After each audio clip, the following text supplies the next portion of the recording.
For a kid in foster care, their lives are being maneuvered and managed and changed without any input from them. If an adult can listen to what they need and something changes in their life, then that child has power and they have esteem and they know that they matter. From the bench perspective, having such a great CASA organization here that's so involved makes a huge difference.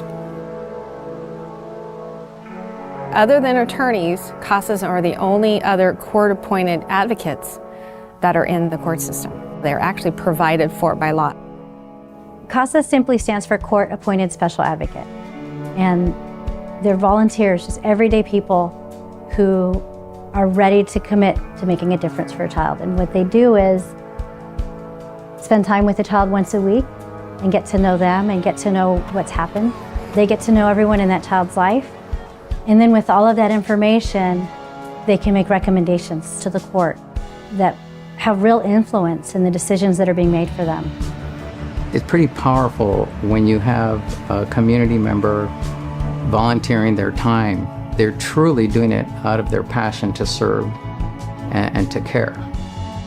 It's really about understanding the family and helping the family to be reunited with their children.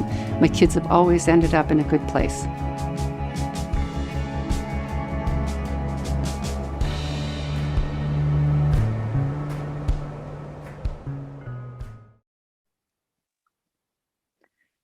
Hi, everyone. Welcome to For the Love of Children. I'm Maggie Diego. I am a current CASA advocate. I became a volunteer advocate in October of 2019, and I currently work with a 14-year-old girl.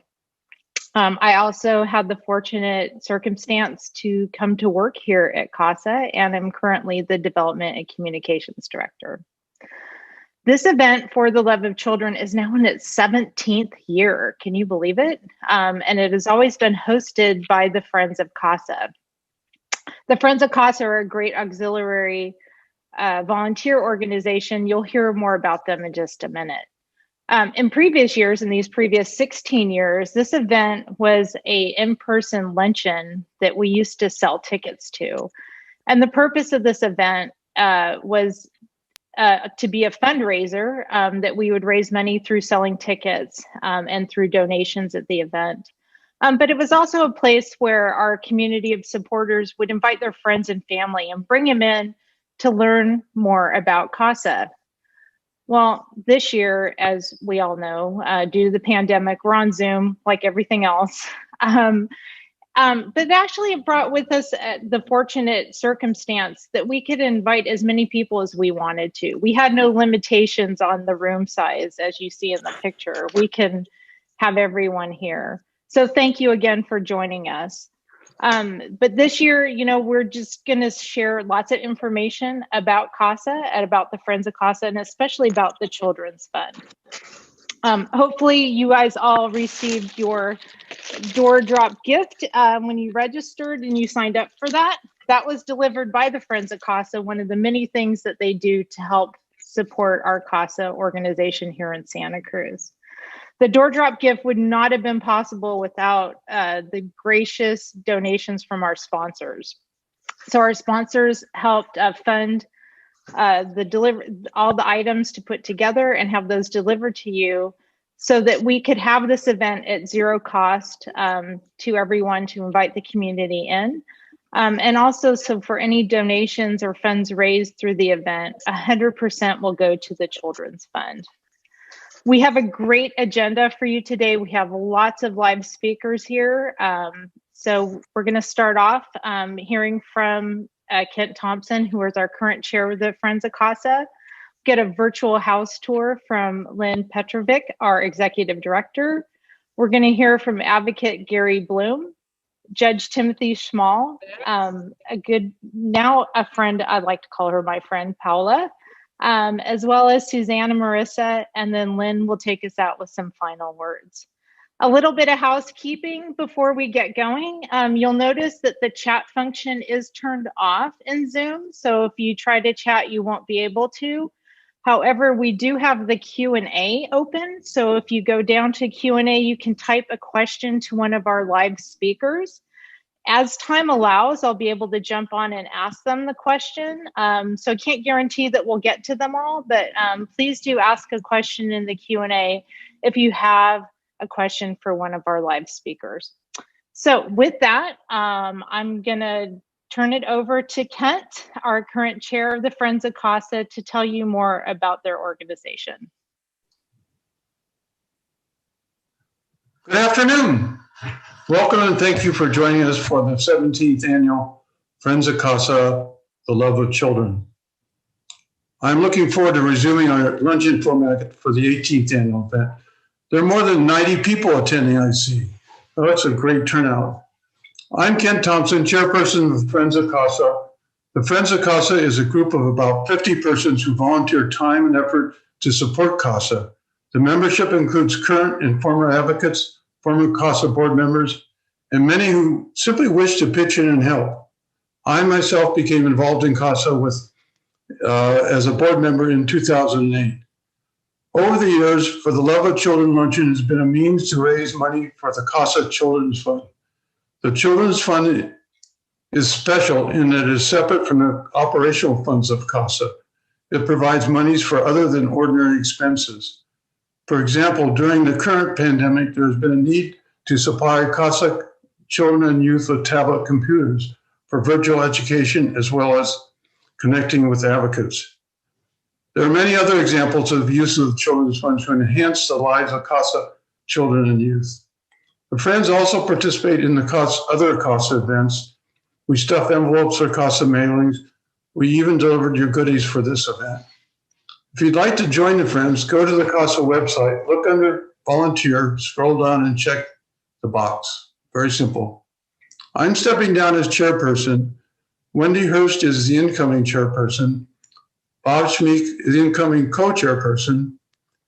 Mary Bergthal, incoming secretary. Ashley Haldeman organizes the Friends Helping Hands. I'd like to express my gratitude for Florence Lazar for her service as secretary. Now we're going to share a virtual house tour given by CASA's executive director, Lynne Petrovic.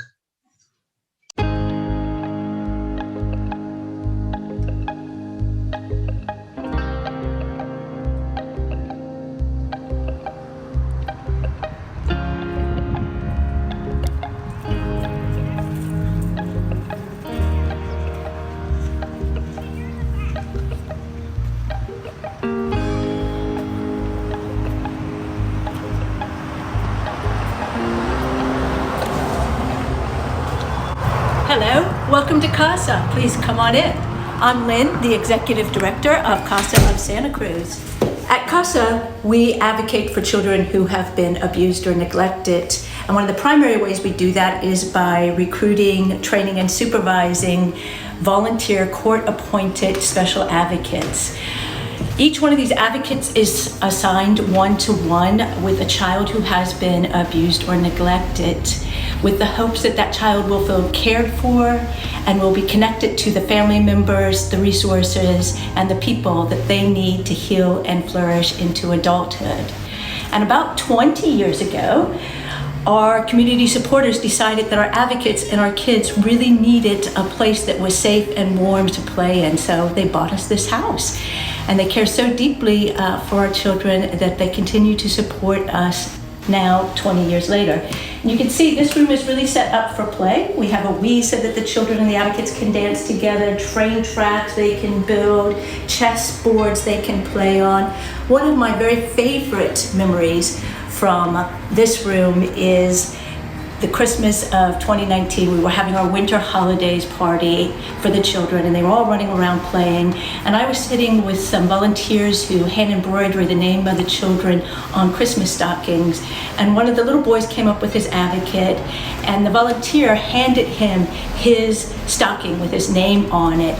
And the little boy sat there so sad, he couldn't believe that it was for him. And the volunteer kept saying, "I wrote your name on it for you. It's right there, see?" And finally the little boy's face broke out in a big old smile. He reached out, grabbed it, hugged it to his chest, and then ran away as if he thought that moment would never last. Please follow me into the next room. This room is our arts and crafts room. and our dress-up room. This room is normally full of children playing together, drawing, painting, and putting silly putty all over the place. One of my favorite memories from this room is when a little boy who was working really hard on some software so that he would be ready to start first grade, and he finally did it, and the whole house rang with his cheers of delight as he shouted again and again and again, "I'm ready for first grade, I'm ready for first grade." That happened right here at this table. Over here, we have a cupboard full of memories waiting to be made. Every time a child is assigned an advocate, they come here and they get to pick out their own unique quilts. These quilts are made for us and donated for the children. And recently, we had an event, 2019, where one of our former youth came to speak. She's now in her 20s, and she brought her quilt with her and draped it over the podium as she was speaking. It's so important to her that to this day, she still treasures it. And lastly, downstairs, we have here the very favorite room of CASA, of course, the kitchen. And in here, the kids get to cook with their advocates. They get to make cakes and cookies. They bring them upstairs for us. Often we get spoiled with these special treats. Staff cook as well in here, and I hope that you will soon be able to come to one of our events at the house and we can feed you a tasty morsel as well.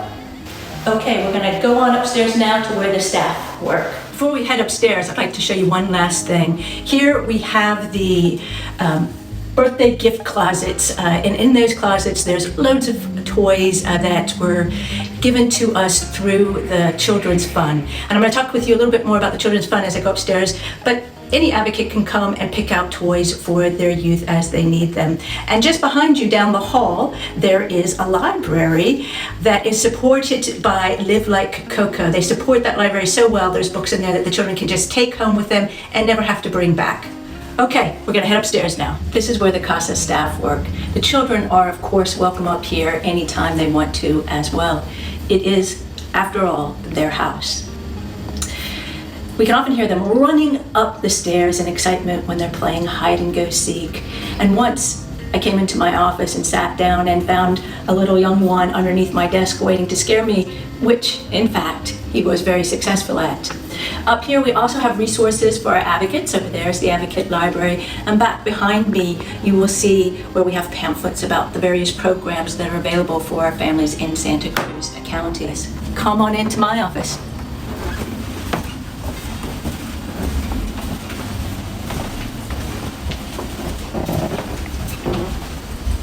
This is my office.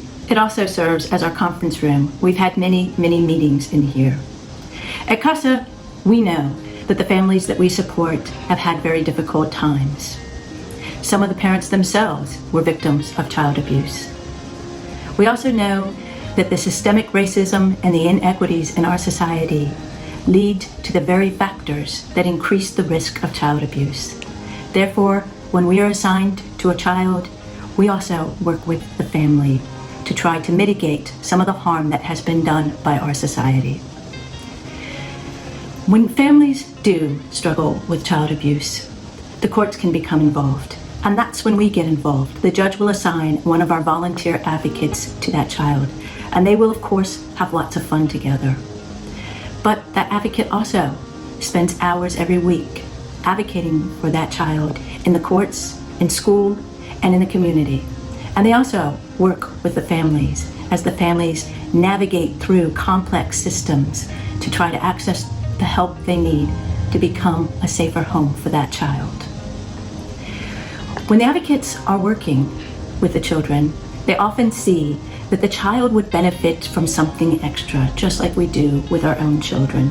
Perhaps that's a pair of roller skates, or perhaps it's music lessons or horseback riding lessons, or new tires for the youth's first car, or help as they move in to their first apartment. All of these things require money. And when the advocate sees that the family or the child is unable to pay for that themselves, they can access our Children's Fund. Our Children's Fund has been made by donations by individual people to the fund. And when they access that fund, they can pay for those things so that that child has what they need to grow into their best self. I am so happy to have had the chance to show you the CASA house. I hope that one day you will come in person. It'll be our pleasure to welcome you into CASA.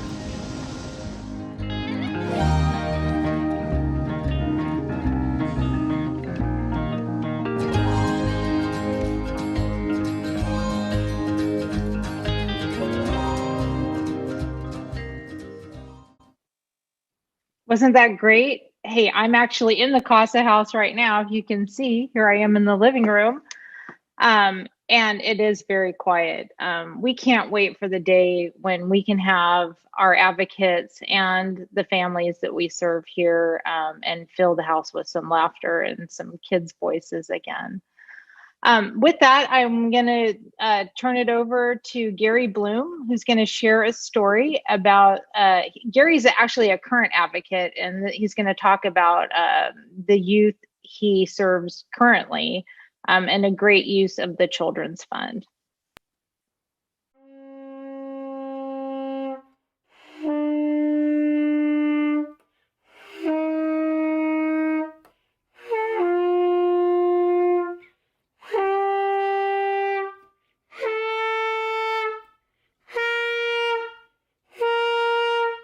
Hi, my name is Gary Bloom. I've been a CASA advocate for a couple of years now, and have now worked with two young men in my role. My background is as an educator, a bilingual educator, and I've been in the community for quite a while. And CASA has been a way for me to give back and to stay engaged with the community. I'm going to talk a bit today about Frank, obviously not his real name. His story is amazing, compelling.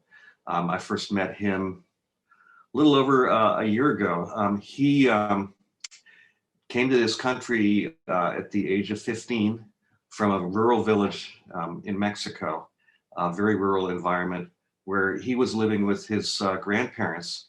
His parents had both emigrated to the States when he was still an infant, so he really didn't even know his parents, and they subsequently split up. He was raised by his grandparents in his rural village, which is a Mixteco speaking village. Spanish was not his first language. An indigenous language was his first language in this indigenous community. And when his grandfather died, there was no way for his family to, for his grandmother to sustain him. So he came up here at the age of 15 by himself, through Tijuana, speaking some Spanish because public schools in his village do teach in Spanish, but really not even being a dominant Spanish speaker, let alone speaking any English. Got to the border in Tijuana and was arrested and thrown back over the border twice by himself at the age of 15. The third time he was taken into custody and taken to a detention facility in Arizona by himself at the age of 15. And ultimately, the authorities there were able to track down his parents here in the States. His father lives in Alabama with a new family, and his mother lives in Watsonville with a new family, and he was sent here. He got into a dispute with his mother in Watsonville a few months after he'd arrived here, and she called law enforcement, and he was taken out of the home and placed into foster care, which is when CASA contacted me and asked me if I'd be willing to work with him, even though I already had another kid I was working with, but it seemed to be that he needed support in a hurry, and he needed somebody Spanish speaking, and that's how I met Frank. And well, the first thing that blew me away about this young man was his resilience. The things that he'd been through in his young life were kind of overwhelming, but he was confident and smart and able to take care of himself. He was in a pretty good foster placement.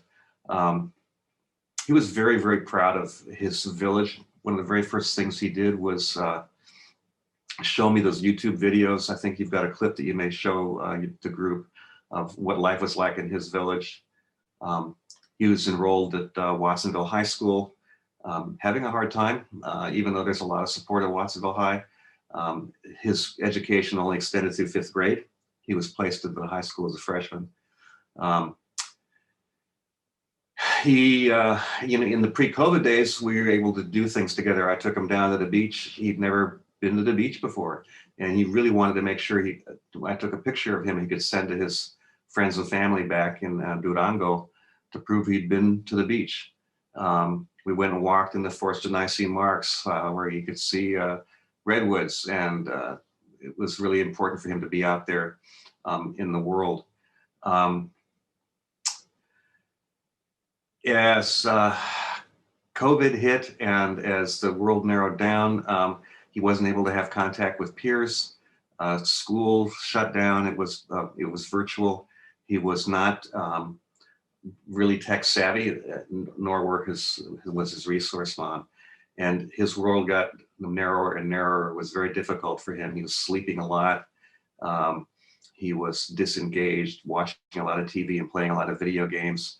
Like many kids, I think currently, it was a really, really difficult situation, particularly for kids in foster care who are so isolated, who can maybe so darn isolated.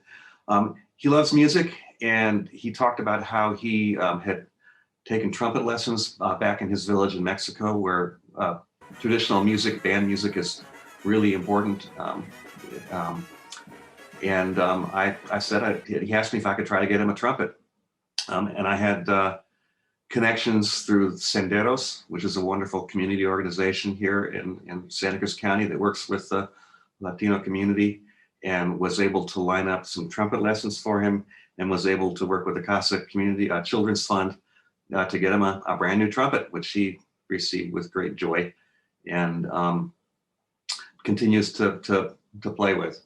The ongoing lessons were a little bit problematic because of coordinating things and doing things online, unfortunately, but he values that trumpet, and it's been an important source of solace and connection for him in his little room in a dark apartment complex, by himself, trying to keep up with things like chemistry with a 5th grade education, as a high school sophomore at Watsonville High in the era of COVID. So the generosity of the Children's Fund, the support that CASA has been able to provide him has been essential. It's pleasing to me to be able to work with Frank, because I do think, even though our one-on-one relationship has been really challenged by the separation forced by COVID, I think I've been able to provide some support for him through advocacy with the schools, the school district, with the court, and with his immigration status, which is still up in the air. His single highest aspiration at this point is to be able to work legally so he can send money back to Mexico to his grandmother. And that's what we're working on now, is getting his residency squared away, and making it legal for him to work, as well as succeeding in school. So I thank CASA on his behalf, and thank the Children's Fund for getting a trumpet. I was able also to secure a bicycle for him so he can get around town. I think CASA has been a real asset for Frank in these really difficult circumstances.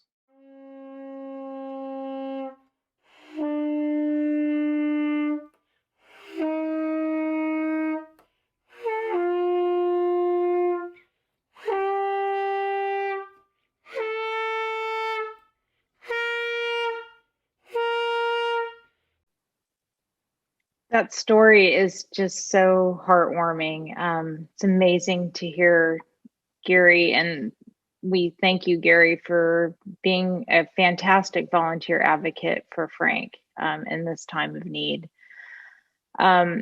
So our next speaker is the Honorable Judge Timothy Schmal, who's here to give us an update on the court. As you can imagine, the courts have been through a lot in this last year during COVID, and he's going to tell us how they've managed to overcome some of these obstacles. Again, everyone, if you have questions, please put them in the Q&A box, and as time allows, I can ask them to Judge Schmal. Thank you. Well, good afternoon, everyone. I have had the distinct privilege of serving as the juvenile dependency judge for a little over 13 months now. And I remember very clearly attending the luncheon February 19 of last year. And little did we know at that time that literally 1 month later, the way we conduct business was going to get turned absolutely upside down, because by March 19th, we were no longer having live court in juvenile dependency. But I am very pleased to report, because of the tireless efforts of our court staff, the incredible cooperation with the attorneys who appear in juvenile dependency, with our CASA representatives, with the county social workers, we have basically continued doing business as usual in the last 10 and a half months. And I want to emphasize how unusual that is, because some counties completely shut down all court operations, completely shut down. And many courts have massive backlogs in the criminal departments because you can't do jury trials anymore. And jurors would not show up to provide jury service. And so our courts statewide, including our own county, once we hopefully get to a safety point with COVID, there'll be just a significant backlog of cases to deal with. But because of what we do in juvenile dependency and the necessity of protecting children, the first couple of weeks after the shelter-in-place orders went into effect, we started having conference calls before each of the scheduled regular court days. And we did that initially for the first couple of weeks to talk about matters that we could handle without any sort of court appearance, and simply continue matters, and I could make certain findings based on reports that had been filed. But within 2 to 3 weeks, we transitioned to this. We changed the form of our video audio technology, but I am very proud to say we have continued to conduct necessary trials on a variety of issues, and that these cases have continued to move along. It required incredible cooperation from the people who I already alluded to, the attorneys, again, CASA individuals, the court staff has been instrumental. We've continued doing these phone calls a couple of times a week. County council has been wonderful in terms of developing material for spreadsheets so that we're basically able to conduct the necessary business of the court, because we've done our homework cooperatively and collaboratively in advance. So even recognizing the imperfections of this and the true detachment that unfortunately exists in this virtual form of reality, again, I'm just incredibly proud to say that we've continued to marshal on and do what we need to do. Now, I suffer under a delusion that I am an amusing individual with a good sense of humor. But it was probably 12 years ago that one of my very best friends, who is now our presiding judge, came home and told his kids how much people loved the necktie he was wearing. And one of his children pointed out to him, "Judge, they have to tell you that, just like they have to laugh at all your jokes." And so an imperfection of me appearing through Zoom technology with a live audience, if you people were in front of me, even virtually, and I could see you, I could see your obligatory polite laughter, but I can't see any reactions from anyone. So I'm going to dispense with any attempts at humor other than what maybe that might have been. I think a significant thing that I need to review at this time is just the incredible level of admiration and respect that I have developed for CASA and CASAs over the past 13 months. I will admit near total ignorance about the role of CASA, even as a judge in other assignments before I got into this current assignment. And the value became so obvious to me immediately. But I actually have two wonderful examples, literally from within the past week, that illustrate the value of CASAs. One is a decision from the 6th District Court of Appeal literally 5 days ago. It was a matter that I decided at a trial, at a contested hearing 8 months ago. And the matter went up on appeal. And the issue, put in unflattering terms for me, is, did Judge Schmal goof up? Did he make the wrong decision? And so the 6th District Court of Appeal reviews the record and sees if they can mine sufficient factual support for the decision that I made. Now, I would have the delusion that they would cite a lot of the wisdom that I expressed in conjunction with the decision that I made at the conclusion of the hearing. They quoted 27 words from me. However, these pink flags are the 7 pages of the 6th District Court of Appeal recapping the content of, and it was the same CASA dating back to 2018 for this youth. 7 pages describing the information that the advocate had reported to the court versus my 27 words.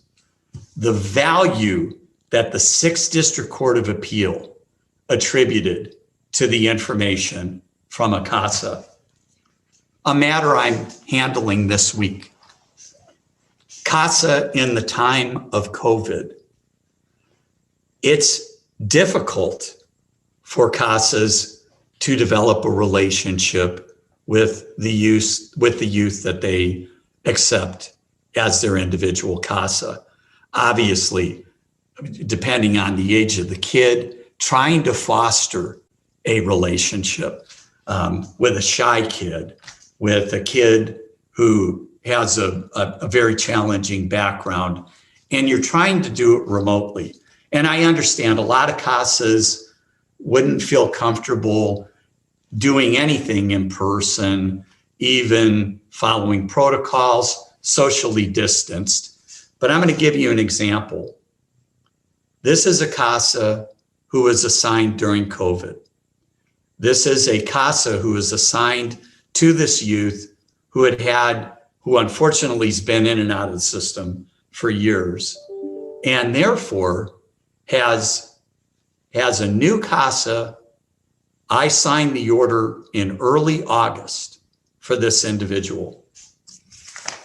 In the social worker report, the social worker informs the court that when asked to identify a long-term mentor, the youth says the current CASA is the long-term mentor.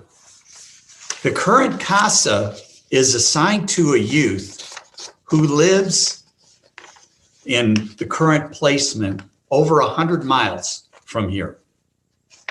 And this CASA has traveled to visit this youth 3 times in person, socially distanced, outdoors.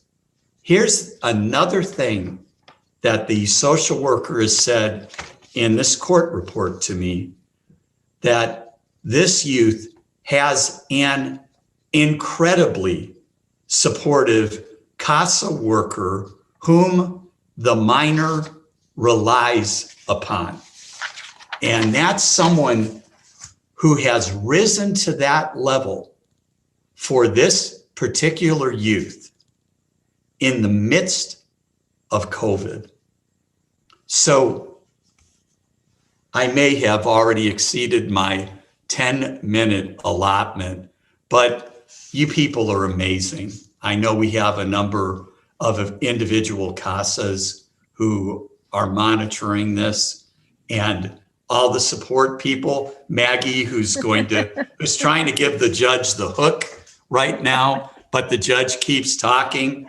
No, it's beautiful, everything you said. And as a current CASA, it's amazing to hear your words. I mean, it's touching. It really is. So thank you. To hear it from you, it means a lot. So thank you. Absolutely. We do appreciate your time, and you did keep it to right about 10 minutes. So you did good. I no having to hook you off the stage. And thank you so much. And I'll probably see you in court pretty soon. All right. Bye, everybody. Thanks. All right. Thanks. Thank you, everyone. We did have one question before we bring on our next speaker. Somebody had asked how many current youth we currently serve here at CASA. In Santa Cruz County, we currently serve about 125 kids, but that number fluctuates all the time. There's kids coming in and out of the system, and depending on where they're at with their case. Our next speaker is someone that you might be familiar with. If you have the annual impact report, she is actually on page 6. She's right there. She was also a speaker at the Friends Luncheon when we were in person a few years ago. And she's joining us to give us an update on where she's at right now. There Hello, she Maggie. is. Thank you. I'd like to welcome Paula to our Hello. event. Thank you, Maggie. First of all, I'd like to start off in thanking every CASA that is currently active or retired. Your support means a lot to me. Thank you so much. A little update since the last time I saw you guys. I chopped my hair off. I got a new style. I'd first like to start off talking a bit about my CASA, Dawn. I've been with her since age 15. She has been a great support for me, and since the moment I met her, she made me feel like home. She has been my main support and has been there with me through thick and thin. Her and I have made many beautiful memories. From getting our first petty, Manny and Petty, to her being my driver when we were in the swim team in my class back in high school. It was so fun. She was just like, yeah, let's do it. Let's go. She's always just so energetic, and it was just the best time for both of us.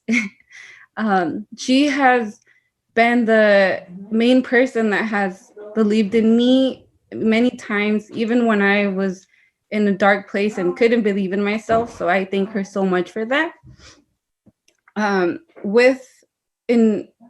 Involved in CASA and all, she has been able to get some money from the children's fund when I needed help with my swim team. She was able to get some swim gear.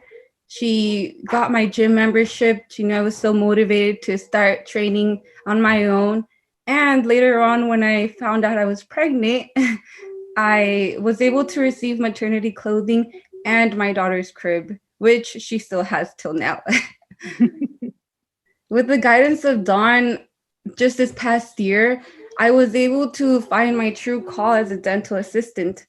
I am now halfway there to my goal, and I am so happy to continue my studies. It has been very challenging with all that we all have been going through, but I'm very excited and my future is looking bright and powerful, and I am eager to accomplish all my goals this year. Just recently, my housing program was transitioning, and CASA was able to help me and give me the opportunity to finding my wonderful home that I am currently living in. My daughter and I have our own rooms where we are able to feel safe and comfortable. Like I've mentioned, my daughter, she is going to be 5 years old this month. It's been a long journey. She is so excited to have a little baby Yoda party along with Pokemon. She doesn't know which one to pick, so we're just going to throw all of it in there. And she has been my main glue. And Dawn has been just a great support, just teaching me and guiding me through how I can better myself and teach my daughter the right steps. With that, I just feel so grateful and thankful for being here today. I am so excited to go back to the CASA place, and my daughter went there when she was younger, so she hasn't been there in a long time. I remember making my first Christmas card there, and Isabella was also there trying to draw on some cookies. It was such a great time. Yeah, that'll be great to have her back here, huh? I would totally look forward to, hopefully we can all bake together because I like to cook. She have the toys, and she'd be like, toys, oh my God, look, Mom, they have so many. Yes. I don't know how much Pokemon we have. I know she's very into Pikachu. Yeah. So, I have a question for you. I mean, you're so busy now. I know you're working and doing this dental assistant program, which, you're driving over to San Jose when you can, and the rest you're doing online. What are you doing to relax? In order to relax, we've been trying to do some kids yoga right here at YouTube. We've been trying to go on many walks. I've been trying to stay away a little bit from the parks, but I live so close to Pinto Lake that we've been able to go over there and go on some good hikes around here. I've also myself, thanks to my CASA, she gifted me a beautiful bike this past birthday, which I have been just taking advantage of it and making that my exercise. I go to work a lot. Thankfully I'm able to commute with my bike sometimes like twice a week, so that's been so good for me and get some exercise. Yeah. Does Isabella have a bike? Yes, Dawn also gifted her that. I didn't know that. Yes. What a fairy godmother, huh? Yes, she's so awesome. Dawn's actually on, and she just put in the Q&A that she loves you. So it's good to hear from her. Miss you. And I also heard from the audience that they think your haircut's adorable, Paula. Oh, thank you. It was a drastic change, you know? It's a big difference. I know the first time I saw you on Zoom, I was like, is that her? It was a big change from even just a few months ago, right? Yeah. Well, I'll share a little bit about why I cut it. Okay. It's been 11 years since I went through my traumatizing event, and I felt like I just needed something new, just to chop off that old self and just start new. And I feel like it helped me out a lot with my self-esteem and just being a new woman.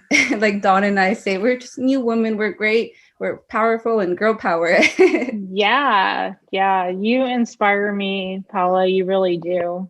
Your strength is just so commendable, and I really admire just your fortitude and your resilience, and what a great mom you are to little Isabel. So can't wait to have you back here at the CASA house soon.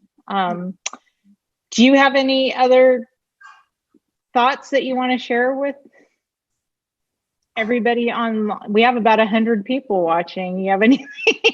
No pressure, but you want to say anything to them? Well, I just want to say again, thank you for being advocates and helping all the kids that have no voice. Sometimes we don't know. Well, I personally didn't think that somebody would just offer themselves to being there for me. And it was just such a great and beautiful moment, being able to know, like, okay, I can trust this person. I can tell her, things that I couldn't do, or just many things like that. So it means a lot to everyone. And thank you guys for everything. Well, thank you. And thanks for sharing with us again. And I really look forward to seeing you in person, hopefully soon, when we're more safe to do so. And you're bringing tears to my eyes, so I need to get you off my screen. No, I'm just kidding. Good to see you. And yeah, I haven't ever met you in person. We've only talked over Zoom, but hopefully soon. I'll drive by. All All right. Thanks a bunch. So everybody, you guys have heard from one of our older youth that Paula just turned 21, and she said she had the challenges of finding housing. We also wanted to bring to you a story of a CASA advocate who supported an infant, because there's a lot of questions around that, about how CASAs can actually support an infant. So with that, I'd like to introduce you to Suzanne and Marissa.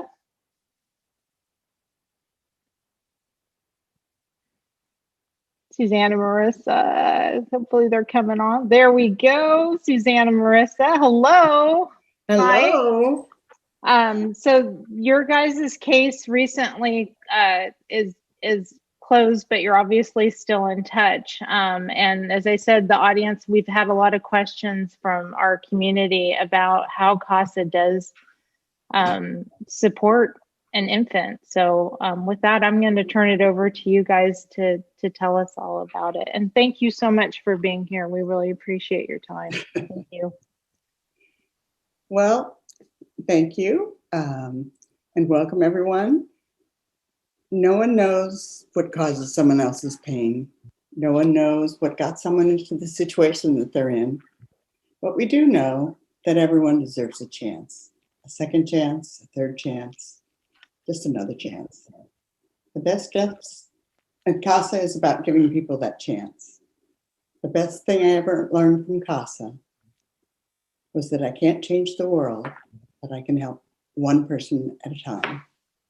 I joined CASA thinking that I would work with foster teens struggling for adulthood, but I was given the choice of adopting a teen in crisis or a 10-year-old boy who loved basketball. You mean I could have fun while being a CASA? So I chose the 10-year-old boy, and we did have lots of fun. We went to G League basketball games and air shows and the beach. But eventually, after a successful year, he decided that he needed a young male role model. So I took a break from CASA and was contacted by Roxy and asked if I would consider an infant. Infant? I hadn't been around babies in a long time. But I agreed, and she said she thought she had a good match for me. So I was assigned as an advocate for Isaiah in October of 2019. When I first met Isaiah and Marissa, Isaiah was only 9 months old. They had just moved from the Rebley shelter to a small apartment. At the time, they didn't have a car, so I became the major source of transportation. We would go to appointments, medical and court appointments, run errands, get groceries, go to groups, etc. I soon became an integral part of their lives. One of the first things I noticed was that the car seat that they were using was an abandoned infant seat with no padding. It was just a shell. I contacted my CASA supervisor, Roxy, and she advised that thanks to generous donations from people like you, there were car seats available for advocates. We tried the ones that they had and found out that none of them fit an infant, so I was able to go out and purchase one and be reimbursed by the CASA Children's Fund. Next, I observed the need for a stroller.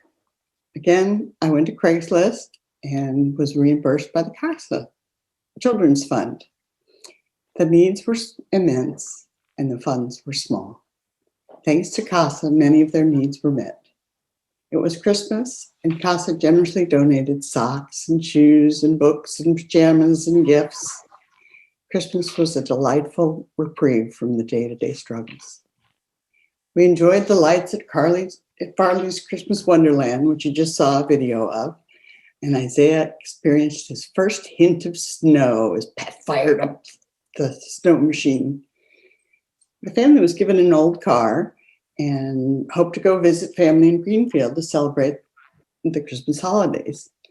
When I looked at the car, I noticed the tread was coming through on the tires. So I became concerned. So, because as you know, CASA is all about the safety of our youth. So I reached out to the local tire companies for donations. Big O Tires made an offer I couldn't refuse. Although it wasn't free, the cost was very reasonable. I agreed to put it on my credit card and seek donations to pay for the tires. I got $20 from Casey and $50 from Deborah and $100 from Jean and her husband, but it still left $218.56, which I still needed to raise. Perhaps CASA would pay the difference. And again, I was able to get reimbursed from the CASA Children's Fund. I wrote court reports in support of keeping Isaiah with his mom. Marissa's love for her son was overwhelming. Isaiah was an active, alert, inquisitive, happy youth. He loved his older brother Elijah and his mother immensely. The family has very strong bonds. We celebrated Isaiah's birthday at Chili's in Capitola Mall. It was just the four of us, Marissa, Isaiah, Elijah, and me. I've become the grandma by choice. I would often see the family 4 out of 7 days a week. Our visits were often in Isaiah's home, where I was able to observe the quality of the relationships with his family. Marissa continued to follow the recommendations of the court and her social worker. She attended parenting classes and continued to take advantage of all opportunities made available to her. She submitted to drug testing regularly. She was also interested in taking parenting classes and getting support for her depression. I observed Marissa as a tenacious, caring, loving, concerned, appropriate, knowledgeable, forgiving, and grateful. She is committed to her recovery and dedicated to her family. I find her to be an inspiration. The family's case was resolved in April, but I still remain an integral part of the family's life. It is a bond that will last a lifetime. Isaiah just turned 2 in January. Thank you, CASA, for assigning me this family. I wish to share with you the most precious gift I received that Christmas. It was this starfish pin and a card with a following story in it.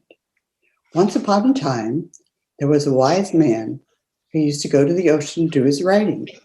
He had a habit of walking on the beach before he began his work. One day, as he was walking along the shore, he looked down the beach and saw a human figure moving like a dancer. He smiled to himself at the thought of someone who would dance to the day, and so he walked faster to catch up. As he got closer, he noticed that the figure was that of a young girl. He smiled to himself at the thought of someone who would dance away the day. The girl was reaching down to the shore, picking up small objects and throwing them into the ocean. He came closer and called out, "Good morning. May I ask what you were doing?" The young girl paused, looked up, and replied, "I'm throwing starfish into the ocean." "I must ask then, why are you throwing starfish into the ocean?" asked the somewhat startled wise man. At this, the young girl replied, "The sun is coming up and the tide is going out. If I don't throw them in, they'll die." Upon hearing this, the wise man commented, "But young girl, do you not realize there are miles and miles of beach and there are starfish along every mile? You can't possibly make a difference." At this, the young girl bent down, picked up yet another starfish, and threw it into the ocean. As it met the water, she said, "I made a difference for that one." You too can make a difference by generously donating to the CASA Children's Fund. Thank you, Suzanne. Thank you, Marissa. So I would just like to say that I cry every time you read that. And I don't know why it landed in my sight to give it to you the first time we met. Well, not met, but the first time we worked together. And it was really hard to put my pride down and ask for help, you know, as a single mom in a broken relationship. And, you know, burying my kids was not easy. And financially, emotionally, you know, there are days that I didn't know if I was going to make it. And you have come along and made my whole life like my fairy godmother, you know. There's no price for that. There's no way that they can reimburse us for that. But I do know that you went out of your way above and beyond to not only financially, but just emotionally envelope us and wrap us up in love and faith. And look at me now. Yes. Who would have known, you know, a job, my own car, my own house. My kids are happy, you know, and I truly, truly believe that you were a huge part of that. And I'll never be able to repay you for that. All I can do is show you that I can continue on and work on myself and my bond with my kids all the time and give back when I can, and until I can continue to work for what I want.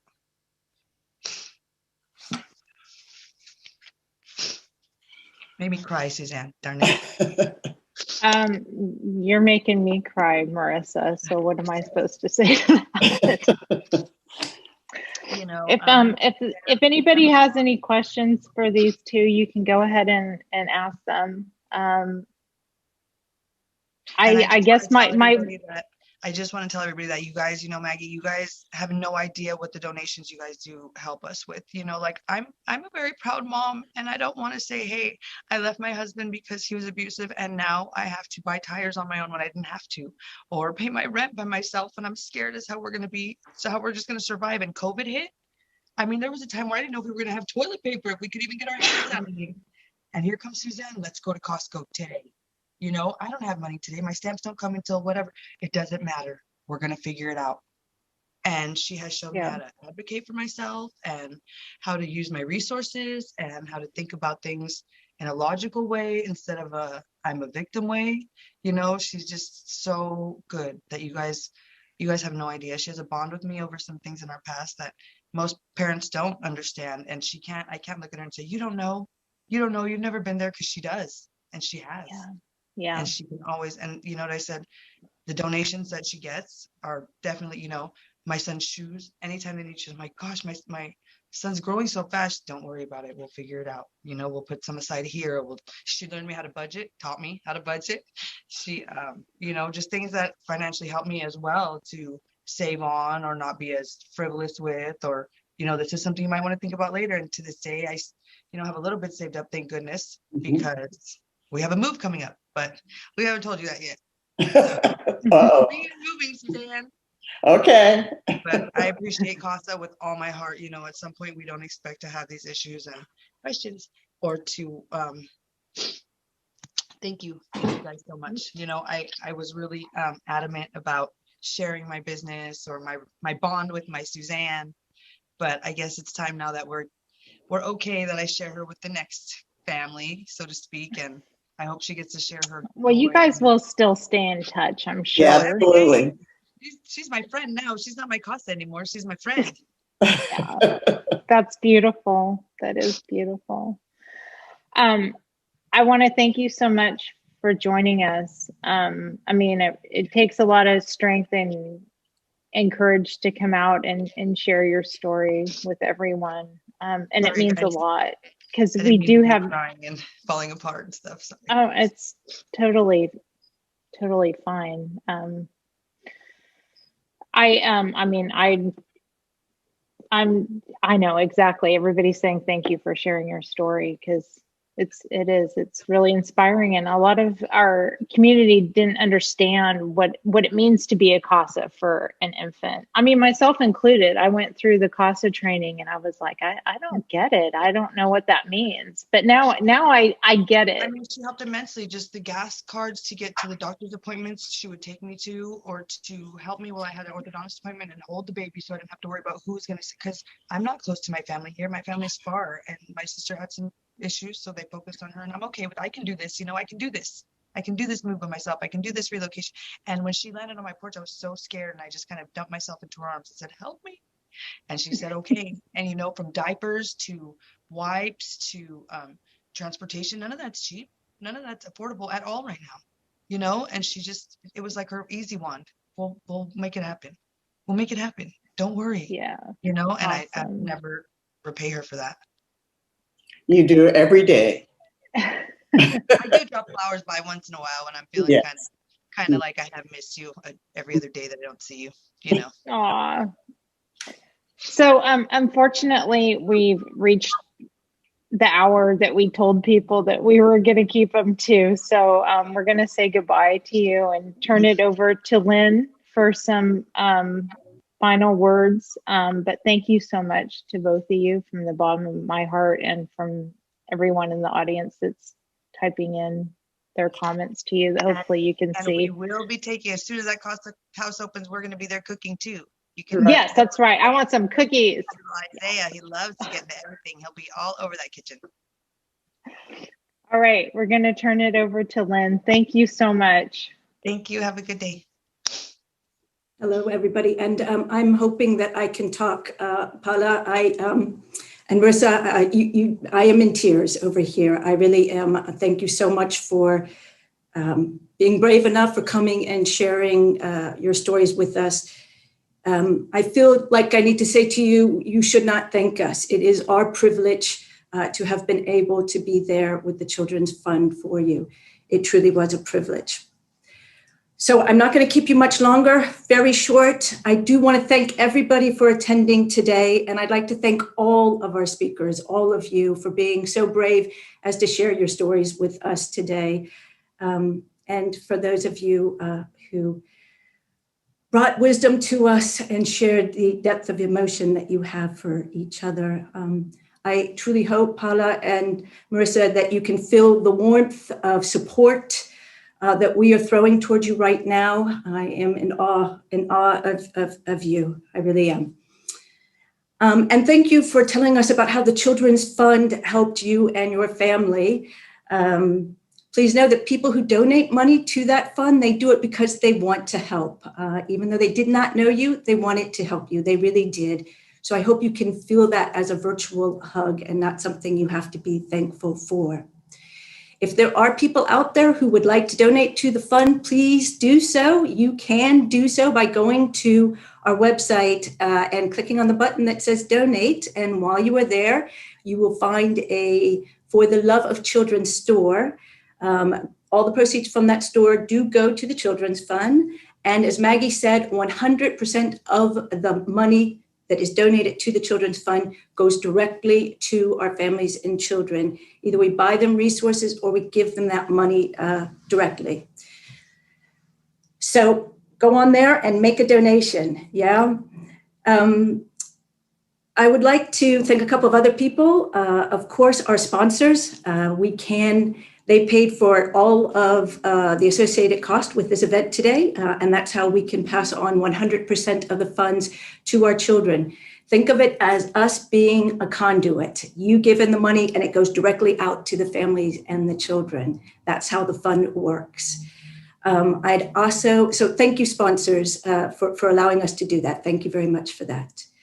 I'd also like to thank the Friends of CASA. They are the engine behind this event. They have been the engine behind this event for the past 17 years. They are responsible for raising the money for the Children's Fund. And so we are very, very grateful to them. And I'd like to say a very fond thank you to Kent Thompson, our chair of the Friends of CASA. At the end of this event, in a couple minutes, he will officially step down as the chair. Kent, there's not enough that we can say about the 12 years that you have given us. Thank you so very much for that. If you would like to join either the Friends of CASA or become an advocate, or if you would like to just learn more information about us, you can do that by emailing us at info@casaofsantacruz.org. So that's info@casaofsantacruz.org, and we'll be happy to have you join us. Before you go, we do have a very, very short, I think it's one question, a survey that's one question. If you fill that out, you will help us and we will get better at these events. So take a second to fill that out for us. We would really, really appreciate it. All right, everybody, it's time to say goodbye. Thank you for joining us again. Stay safe, stay well out there, everybody. And one last thank you to Marissa and Paula for sharing their stories with us. Thank you for that. Bye, everybody.